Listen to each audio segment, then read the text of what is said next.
Target ছিল BNP, Jamaat ও এনসিপির শীর্ষ পর্যায়ের এক বা একাধিক নেতাকে হত্যা করা হবে। এরপর ক্ষমতার দ্বন্দ্বে এক দলের নেতাকে অন্য দলের নেতারা খুন করেছে বলে চালানো হবে প্রোপাগান্ডা। আইনশৃঙ্খলা খারাপের কথা বলে দায় চাপিয়ে দেয়া হবে অন্তর্বর্তী সরকারের ওপর। এভাবে অস্থিতিশীলতার মাধ্যমে দেশে রাজনৈতিক সংকট সৃষ্টি করা হবে। এমন পরিকল্পনা বাস্তবায়নের জন্য ঢাকায় একটি বৈঠকও হয়েছিল, কিন্তু শেষ পর্যন্ত সবকিছু ভেস্তে যায় গোয়েন্দা তৎপরতায়।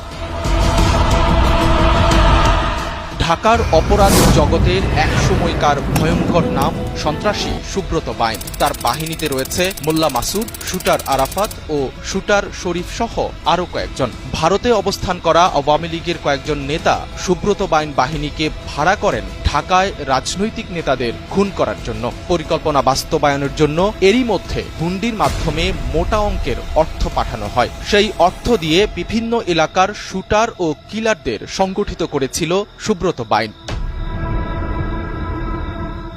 গোয়েন্দা জালে ধরা পড়ে যায় এই পুরো পরিকল্পনা। ২৭ মে ভোররাতে সেনাবাহিনীর রুদ্ধশ্বাস অভিযানে কুষ্টিয়ার কালীশঙ্করপুরের একটি বাড়ি থেকে সুব্রত বাইন, মোল্লা মাসুদ, শুটার আরাফাত ও শরীফকে গ্রেফতার করতে সক্ষম হয়। এরপর মঙ্গলবার রাতে হাতিরঝিল থানায় হস্তান্তরের পর গোয়েন্দা হেফাজতে তাদেরকে জিজ্ঞাসাবাদে বেরিয়ে আসে ঢাকার রাজনৈতিক নেতা হত্যার চাঞ্চল্যকর পরিকল্পনা। তদন্ত সংশ্লিষ্ট সূত্রে এসব তথ্য জানা গেছে। গোয়েন্দা সূত্র জানায়, গ্রেফতারের সময় সুব্রত বাইন ও মোল্লা মাসুদের কাছ থেকে একটি স্যাটেলাইট ফোন উদ্ধার করা হয়। এই ফোন নিয়েই মে মাসের শুরুতে দেশে প্রবেশ করে মোল্লা মাসুদ। তার সঙ্গে যুক্ত হয় সুব্রত। বিশেষ মিশন তথা টার্গেট কিলিংয়ে তাদেরকে নির্দেশনা দিচ্ছিলেন ভারতীয় গোয়েন্দা সংস্থা র এর কলকাতা স্টেশন চিফ রাজেশ উইকি এবং কলকাতা পুলিশের সাবেক কমিশনার রাজীব কুমার।